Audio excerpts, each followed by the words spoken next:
시편 94편 12절 13절 두 절입니다.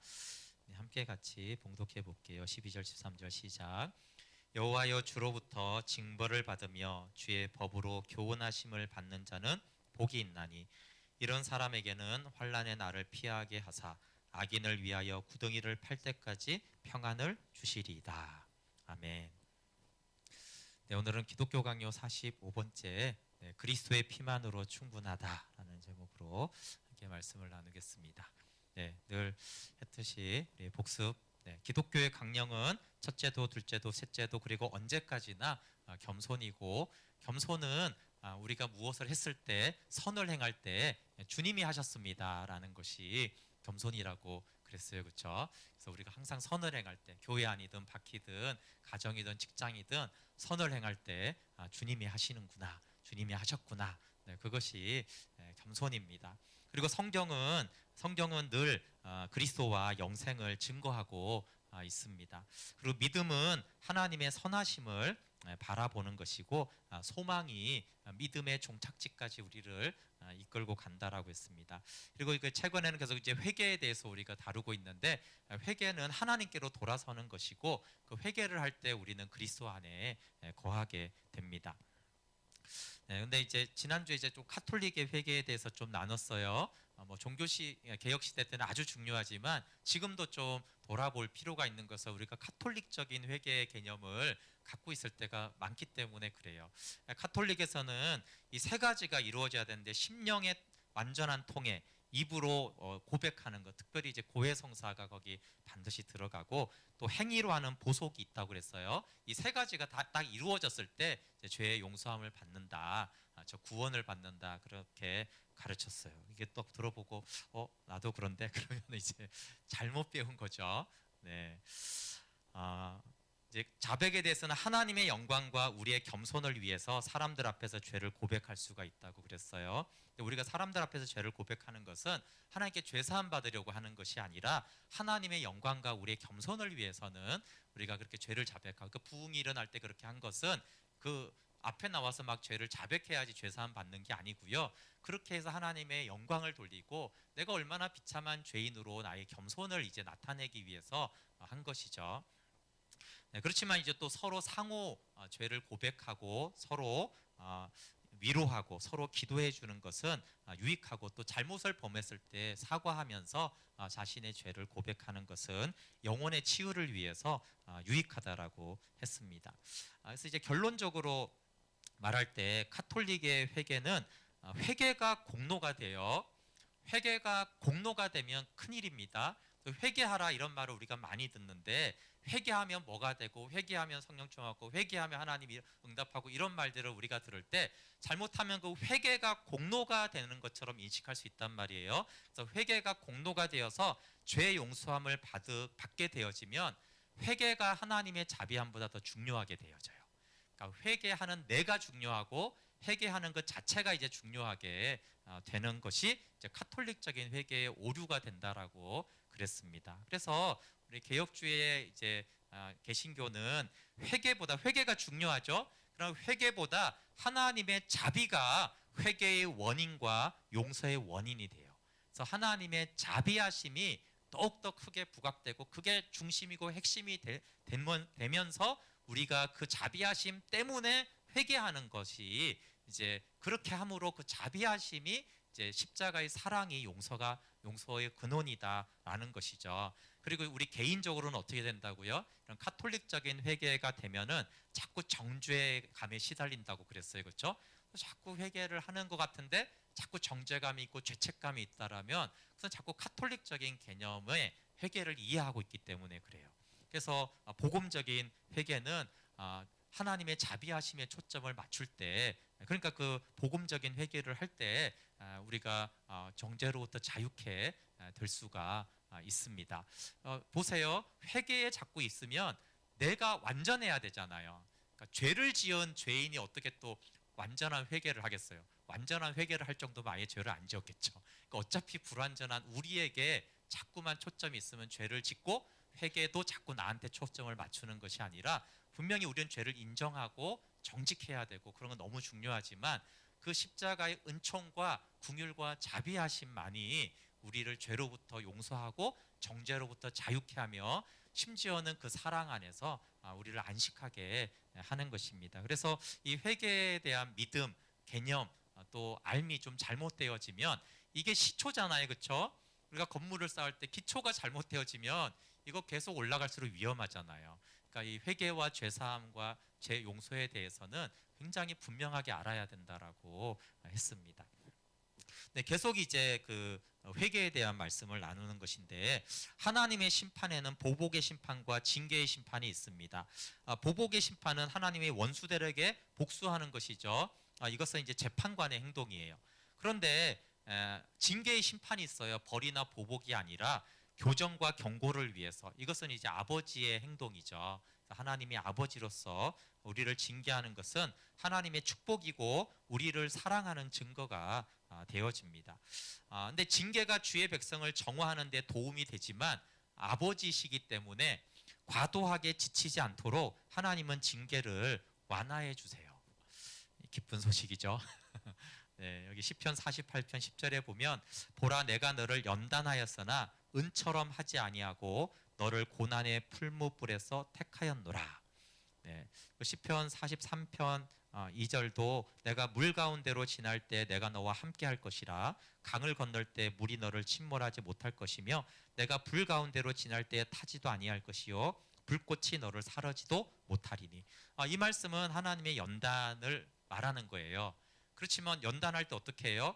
은처럼 하지 않는다고요. 은처럼 만약에 하면 어떻게 된다고요? 우리가 다 타버려서 우리가 그 징계를 견디지 못하기 때문에 은처럼 하지 않았다. 그렇게 우리의 징계하지만 그 징계를 완화시켜 주셔서 그 연단을 우리가 감당할 수 있게 하신다는 것이죠. 이 징계의 완화는 굉장히 필요한데요. 왜냐하면 하나님을 경외하면 또 경건한 사람일수록 전심으로 하나님의 진노에 더 민감하게 되거든요. 예, 여러분 하나님의 진노에 민감한 사람들이 경건한 사람이에요. 칼빈이 그렇게 말하고 있어요. 그래서 하나님의 징계에 둔한 사람들은 경건하지 않은 거예요. 하나님이 징계하시는구나. 근데 우리 교회는 이제 심판의 복음과 장사 복음을 많이 들었잖아요, 그렇죠? 거기에 민감하고 그것을 인정하고 거기에 깨어 있는 사람들이 이제 경건한 사람들이에요. 근데 이제 너무 깨어 있기 때문에 정말 하나님이 이걸 완화시켜 주지 않으면 사실 우리가 견딜 수가 없어요. 그래서 하나님이 사랑하셔서 이렇게 그 징계를 완화시켜 주시는 것이죠. 여러분 악인과 신자를 이제 구분하는 이 심판과 관련해서 악인은 하나님의 채찍에 신음을 해요. 근데 이 무지하고 무시하기 때문에 징계를 받을수록 마음이 더욱 완악해져요. 왜 그래요? 징계를 받을수록 하나님께 자꾸 불평을 하고 막 하나님께 반항을 하거든요. 그러면서 징계를 받을수록 완악해지는 사람이 악인이에요. 근데 참된 신자는 하나님의 채찍을 경고로 생각하기 때문에 자기의 죄를 깊이 반성하고 두렵고 떨리는 마음으로 겸손하게 하나님의 용서를 간절히 구하게 돼요. 네, 칼빈은 즉시라고 했는데 실제로는 즉시가 아닐 때도 있어요.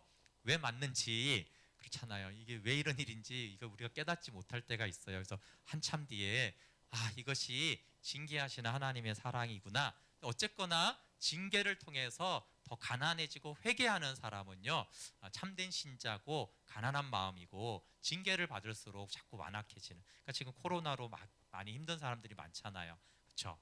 이런 시기에 더 마음이 가난해지고 회개하고 하나님을 찾는 사람은 참된 신자고 어려우니까 자꾸 원망이 나오고 불평하면서 마음이 완악해지면 그게 이제 악인에게 이제 속하는 것이죠. 그래서 어려움이 왔을 때 내 영혼이 어떻게 반응하는가 아주 중요합니다. 징계의 심판이 목적하는 것은 개선이죠. 근데 그 개선의 목적은 과거가 아니라 미래예요. 징계의 목적은 우리가 잘못했잖아요, 그렇죠? 우리가. 근데 하나 우리 징계를 하세요. 근데 그 징계는 너 과거에 잘못했지, 잘못했으니까 그에 대한 벌을 받아야 그런 게 아니라 그 과거에 잘못한 것을 징계하는 목적은 미래에 있는 거예요. 미래에 다시 그런 죄를 짓지 말거라. 미래에는 다시 그렇게 완악해지지 말아라라는 것이에요. 이것도 굉장히 중요하죠. 우리가 징계를 받을 때 나의 죄와 악 때문인가를 우리가 알게 될 때 그 과거의 죄, 그것 때문인가 계속 그 과거에 매여 가지고 회개는 하는데 계속 그 과거에 있으면 그것은 하나님이 징계의 목적이 아니라는 거예요. 그 과거의 일 때문에 내가 징계를 받는데 하나님은 네가 이제는 앞으로는 그 죄에 다시 빠지지 말고 나와 함께하라는 앞으로의 미래의 일에 대해서 이제 교정을 원하시는 것이 목적인 것이에요. 근데 이것도 이제 우리가 잘못 놓치면 과거에 그것 때문에 계속 매이잖아요, 그렇죠? 그것은 이제 징계를 잘못 이해하는 것입니다.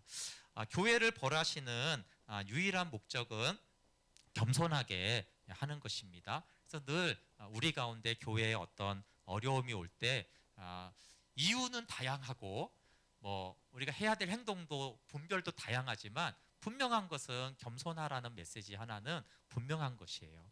지금도 이런 코로나로 사회나 열방이나 교회가 어려울 때 여러 가지로 우리가 해석할 수 있지만 딱 한 가지 확실한 것은 우리가 겸손하라고 하는 그 목적만은 분명합니다.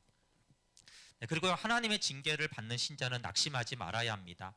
신자가 심한 고통을 받을 때 하나님의 벌로만 느낀다면 하나님의 사랑을 믿을 수가 없습니다. 하나님의 채찍을 받아서 결국 유익을 얻는 사람은 여기 중요합니다. 하나님께서 자기의 죄에 대해 노하시지만 자기 자신에 대해서는 자비하시며 인자하시다고 생각하는 믿는 사람이다. 징계가 유익이 되는 사람을 말하는 거예요. 우리가 징계를 받을 때 구분을 해야 되는데 하나님이 우리가 범한 죄는 진노하세요. 그런데 나 자신에 대해서는 자비하시고 인자하세요. 그러니까 이렇게 징계 중에 이게 이제 분별이 되는 사람들은 그 징계를 통해서 유익을 얻습니다. 근데 이제 이게 분별이 안 되면 어떻게 되겠어요? 하나님 나의 죄에 대해서 징계하고 진노하고 있는 것인데 나 자체에 대해서 나를 미워하시고 나를 벌하시고 그렇구나라고 이제 여기면 당연히 낙심이 되지 않겠어요, 그렇죠? 근데 여러분 뭐 이렇게 믿음의 선배들이 이렇게 말하지 않아도 그냥 여러분 정말 개인적으로 하나님 앞에 관계를 하시면 이걸 알 수가 있어요. 하나님은 우리의 죄에 대해서 굉장히 진노하세요. 그래서 그 정도 죄로 뭐 하나님은 심하게 그러세요. 그런데 우리가 그러면 처음에는 이 죄책감이 뭐예요? 나 자신에 대한 어떤 거잖아요. 근데 그렇게 진노하시는 하나님이 나 자신에 대해서는 굉장히 긍휼히 여기시고 굉장히 자비의 눈으로 그래서 노아가 하나님의 눈에서 은혜를 발견했다라고 그랬잖아요, 그렇죠? 그러니까 그 시대의 죄악에는 하나님이 진노하셔서 홍수를 심판하기로 하셨지만 하나님이 그 사람에게는 특별히 노아에게 그 인자하심을 나타내 보이셨어요. 이 분별이 굉장히 중요합니다. 이거를 분별하지 못하면 완악해지거나 그렇죠? 아니면 이제 정죄감 가운데 낙심하기 때문에 그렇습니다. 그래서 시편 94편 12절 13절 오늘 본문인데요. 여호와여 주로부터 징벌을 받으며 주의 법으로 교훈하심을 받는 자가 복이 있나니. 주님의 징벌, 주의 그것이 뭐라고요? 주님의 징벌은 주님의 법으로 교훈함을 받는 것이에요. 그래서 이제 그런 자는 복이 있다. 이런 사람에게는 환난의 날을 피하게 하사 악인을 위하여 구덩이를 팔 때까지 평안을 주시리다. 참된 환난에서는 건지시기 위한 것이죠. 그래서 하나님이 우리가 가장 어려울 때가 언제냐면 하나님이 막 불신자들의 범죄는 무시하시고 자기 백성은 더 엄격하게 막 이렇게 하려고 할 때 우리가 막 시험에 들잖아요. 그래서 이제 다윗이 여기 이렇게 말하는 거예요. 주님의 징벌은 율법으로 교훈을 받는 시간이다. 그러니까 하나님이 우리를 교훈하고 가르치는 시간이니까 복된 시간이라는 것이죠. 저희 교회는 이제 심판의 복음, 장사 복음으로 성전이 지어지고 생명에 참여하는 것을 많이 나눴기 때문에 이 부분은 어렵지 않은 것 같고요. 근데 이 징계하면 이제 떠오르는 인물이 다윗입니다. 하나님 다윗을 이렇게 죄로 벌하셨잖아요. 이것은 하나님이 사랑하는 충실한 종이 살인과 간음에 대해서 하나님이 노하셨다라는 것을 나타내시고 다윗이 아까 말한 대로 미래에 다시는 이런 죄에 빠지지 않도록 경고하시고 교정하기 위한 것입니다. 그리고 이제 두 번째로는 다윗의 교만을 꺾으셨죠. 그러므로 우리에게도 본이 되게 하셔서 죄가 있을 때 한 해 두 가지를 하시죠.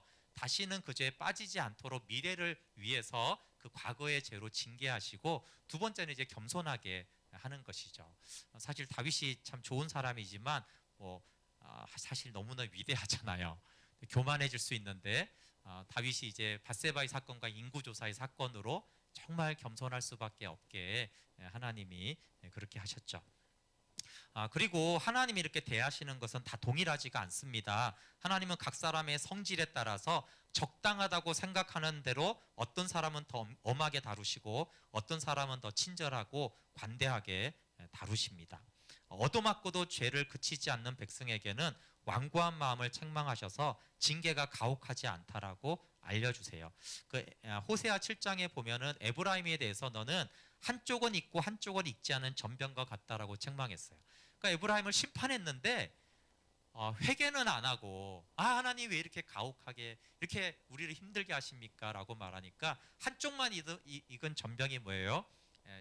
더 쉽게 말하면 부침개 하실 때 한쪽만 익으면 어떻게 돼요? 먹을 수 있어요? 못 먹죠? 양쪽이 다 익어야지 먹는데 너는 한쪽만 지금 익었다라고 이제 말씀하시면서 이 징계가 가혹하지 않다. 뒤집어서 다시 반대쪽도 구워야 된다.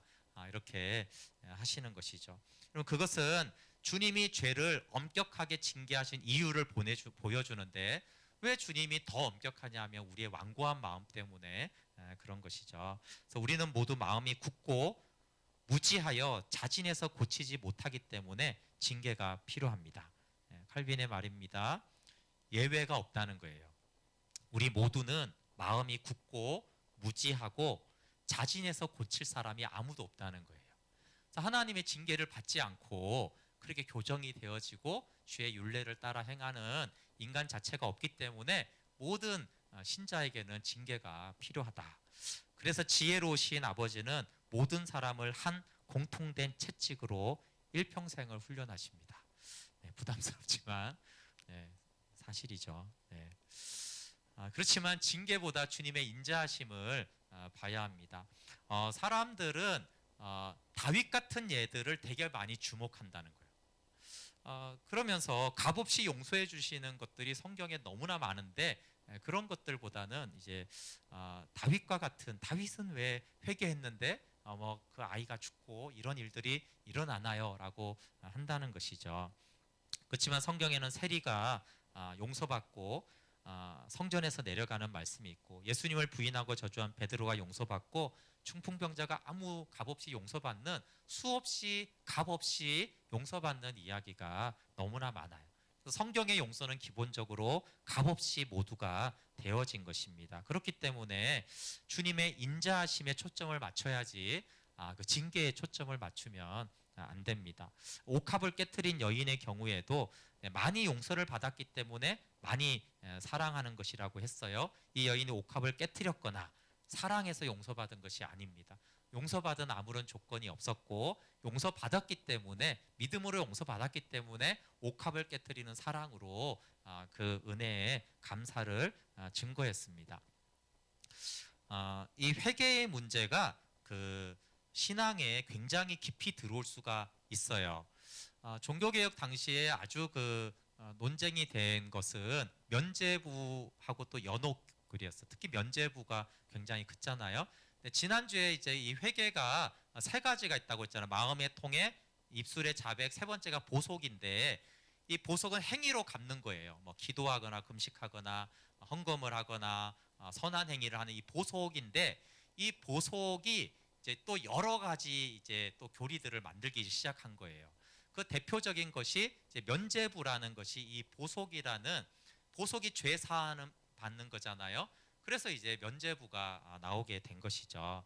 그래서 죄 사함을 잘 모르게 되어지면 이게 정죄감만 있는 게 아니라 이상한 신학과 신앙을 형성하게 되어지는 오류에서 오류로, 아까 말했잖아요. 처음이 잘못되면 점점 이상하게 가듯이 이제 면죄부라는 이상한 게 나오게 된 거죠. 이것은 보속을 이루어야 되는데 우리가, 그렇죠? 카톨릭의 말이에요. 그런데 우리 힘이 부족하잖아요. 생각해 보세요.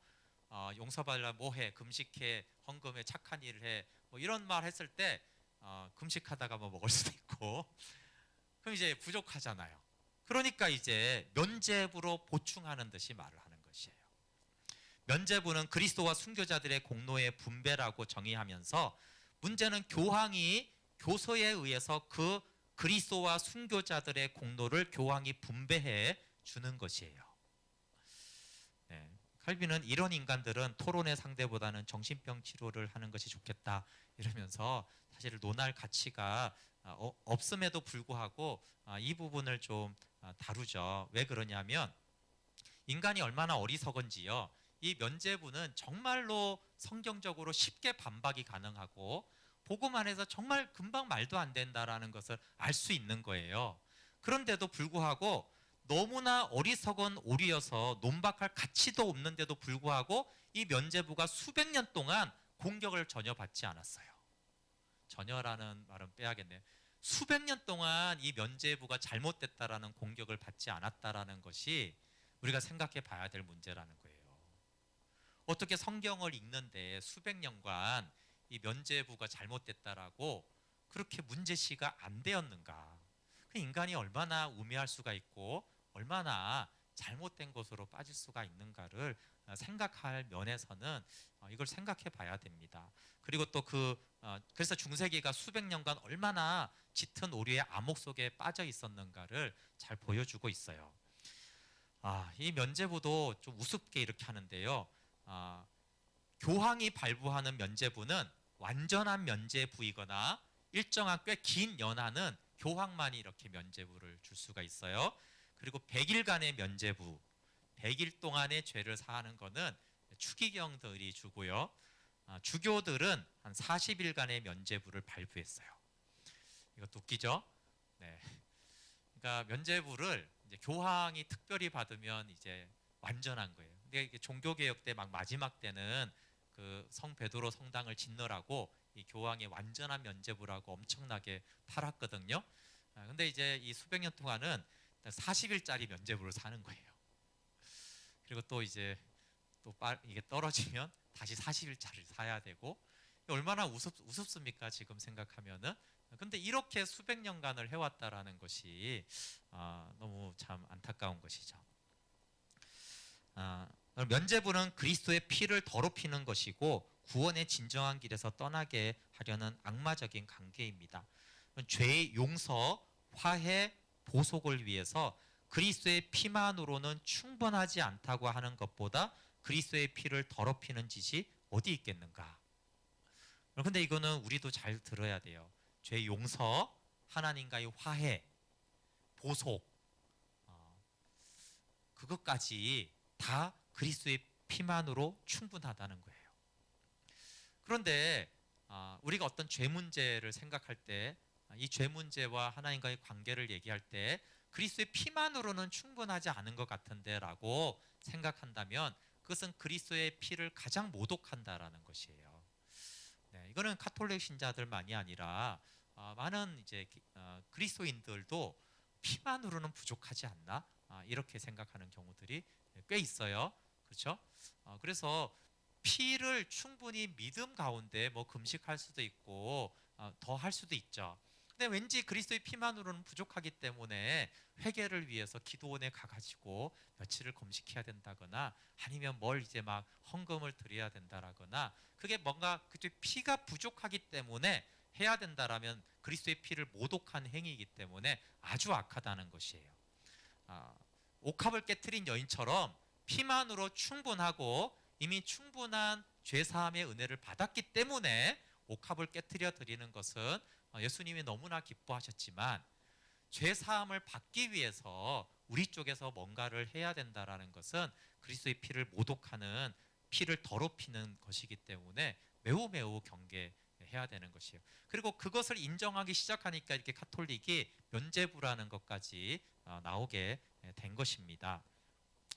그래서 용서와 화목을 예수 그리스도의 피 외에서 구하면 안 돼요. 로마서 8장 1, 2절에 그러므로 이제 그리스도 예수 안에 있는 자에게는 결코 정죄함이 없나니 이는 그리스도 예수 안에 있는 생명의 성령의 법이 죄와 사방의 법에서 너를 해방하였습니다. 정죄함, 우리를 해방하는 것은 오직 예수 그리스도의 보혈과 그 복음 밖에는 없는 거예요. 그렇죠? 그리고 히브리서 9장 14절에 하물며 영원하신 성령으로 말미암아 흠없는 자기를 하나님께 드린 그리스도의 피가 어찌 너희 양심을 죽은 행실에서 깨끗하게 하고 살아계신 하나님을 섬기게 하지 못하겠느냐. 그 피는 정말 충분하고도 충분한 거예요. 그냥 충분하다는 정도가 아니라 나만의 죄가 아니라 모든 인류와 모든 역사의 죄들을 다 그 피로 씻고도 남는 충분하고도 완전하고 온전한 피죠. 그래서 그 피로 우리의 죄 사함은 충분합니다. 그 다음에 또 이제 보석설에서 뭐가 나왔냐면 연옥설이 나온 것이에요. 연옥은 좀 면죄부는 아닌데 연옥은 좀 헷갈리는 기독교인들이 있어요. 근데 연옥도 보석설에서 나온 거예요. 그러니까 살아있을 동안에 충분히 행위로 하는 어떤 보석을 하는 게 부족하니까 나온 게 살아있는 자에게 면죄부라면, 살아있는 동안 충분히 보석을 못하고 살아있는 동안 면죄부를 못 샀어요. 그러다 꼴깍 죽었어요. 이제 어떻게 해요? 똑같은 개념에서 나온 것인데, 그러면 죽은 후에 죽은 사람들의 영혼이 죄에 대한 보석을 치른다는 것이 연옥이에요. 그러니까 연옥과 면죄부는 똑같은 근거와 똑같은 이유인 것이에요. 그러니까 똑같이 말이 안 되는 거죠. 예, 다 살아있을 때 보석이 부족한 건 면죄부로, 죽을 때까지 그게 뭔가 해결이 안 된 거는 연옥에서 다 이제 죄의 이제 보석이라는 그리스도의 피만으로 충분하지 않다라는 것 때문에 면죄부와 연옥설이 다 생긴 것입니다. 보석이라는 어리석은 교리가 부서지면 연옥 자체도 송두리째 뽑혀지고 맙니다. 이게 이제 기독교인들도 좀 헷갈리는 것은 면죄부는 더 이상 카톨릭도 얘기하지 않아요. 너무 우스우니까 그게 제도가. 근데 아직도 이제 연옥에 대해서는 이렇게 주장을 하고 있기 때문에 그런가 이렇게 하는 기독교인들이 꽤 있습니다. 그리스도의 피가 신자들의 죄를 위한 유일한 보석과 유일한 속죄와 유일한 정화라는 것이 분명하다면 연옥은 그리스도에 대한 무서운 모독에 불과합니다. 그럼 그리스도의 피가 아닌 다른 곳에서 속죄를 구할 때 침묵하는 것은 대단히 위험하다. 칼빈이 말하면서 이렇게 말했어요. 좀 표현이 재밌어요. 우리는 큰 소리로, 부가 설명, 목과 폐에서 나오는 큰 소리로 연옥은 사탄이 만들어낸 치명적인 거짓말이라고 부르짖어야 한다. 네, 목과 폐에서 나오는 큰 소리로. 근데 단순히 연옥을 말하는 게 아니라 그리스도의 피가 아닌 다른 곳으로 죄 사함이 있다라고 말할 때 목과 폐에서 나오는 큰 소리로 그건 거짓말이다, 그건 사탄의 짓이다라고 해야 된다는 것이에요. 그러니까 칼빈이 얼마나 그리스도의 피 외에 다른 어떠한 근거를 가지고 하게 되면 절대 침묵하지 말고 그 사람에게 그곳에서는 이것은 거짓이고 이것은 사탄의 짓이라고, 오직 예수 그리스도의 피만으로 온전한 죄사함이 된다라고 큰 소리로 외쳐야 된다라고, 결코 그런 말에는 침묵해서도 안 된다라고 할 정도로, 그 말이 무슨 말이겠어요? 이건 너무나 확고해야 되고 너무나 분명해야 되고 여기서는 한치의 양보도 있으면 안 된다라는 것이에요. 그리스도의 피만으로 충분합니다. 왜 그렇겠어요?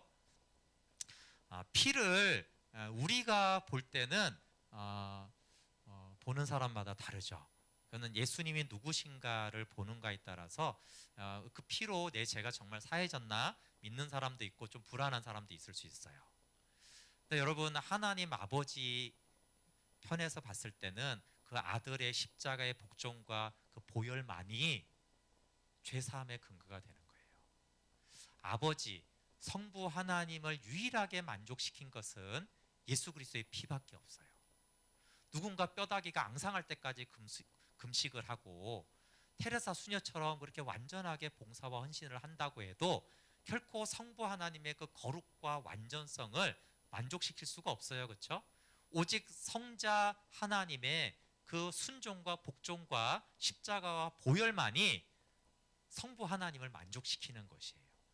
그래서 예수님의 피 외에는 다른 만족, 다른 용서가 없어요.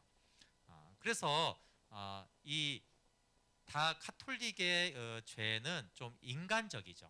우리 편에서 봤을 때 그런 논리들, 그런 생각들을 할 수가 있어요.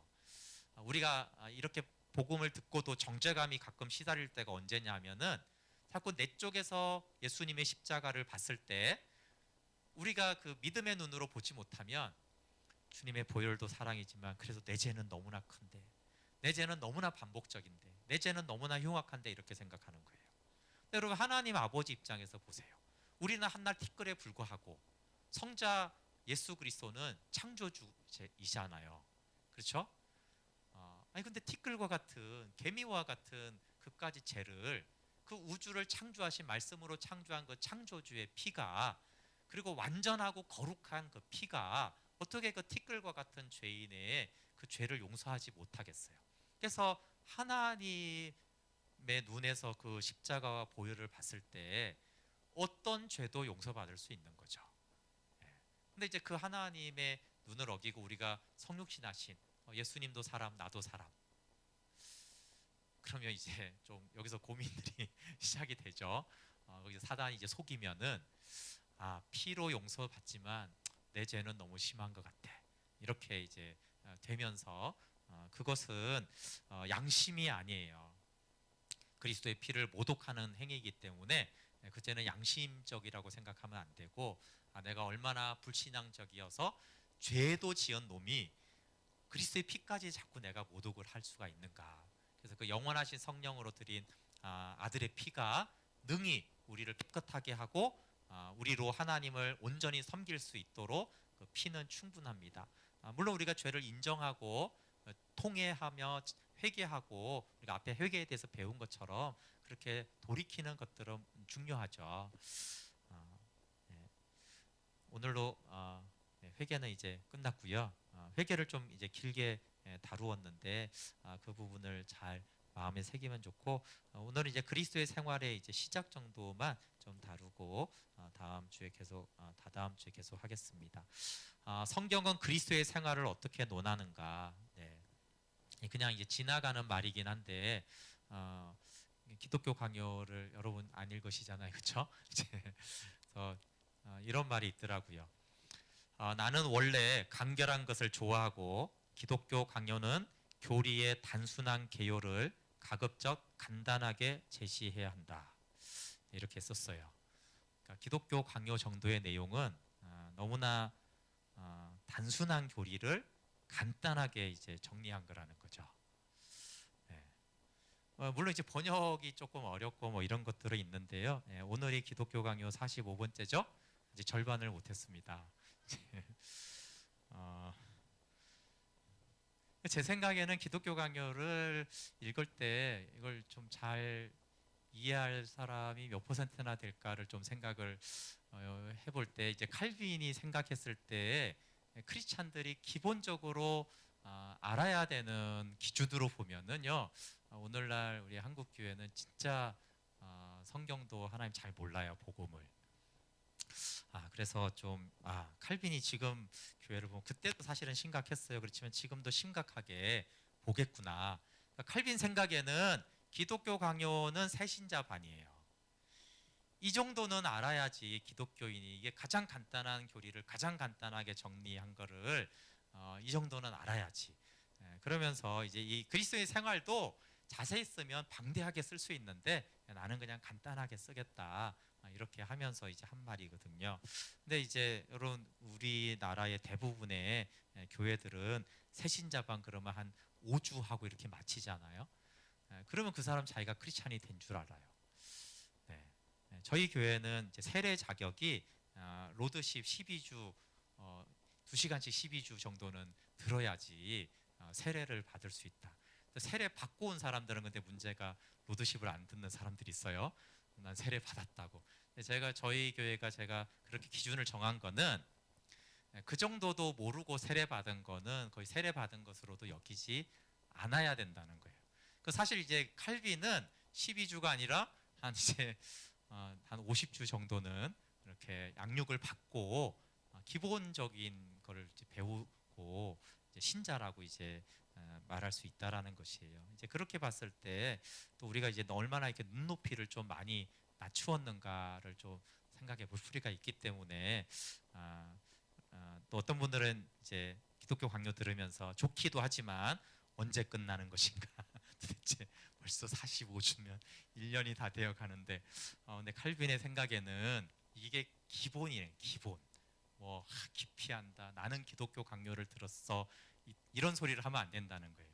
나는 가장 기본적인 내용을 들었다. 이걸 이제 풀로 다 들었을 때 그렇게 되는 것입니다. 좀 생각해 볼 필요가 있죠. 어쨌든 그 칼빈이 이제 종교 개혁의 마무리를 한 뭐 그 사람도 부족함이 있지만 어쨌든 이제 우리 기독교의 어떤 기초를 이제 정립을 한 사람이거든요. 그러니까 그 사람이 종교 개혁을 하면서 생각한 것은 이 정도가 기준이다라고 하면서 막 길게 쓰고 싶은 거를 막 억지로 자기는 참아가면서 간결하게 간단하게 이렇게 썼다라고 계속 주장을 하고 있는 거예요. 네. 그러니까 열심히 말씀 잔치 배워야겠죠. 네.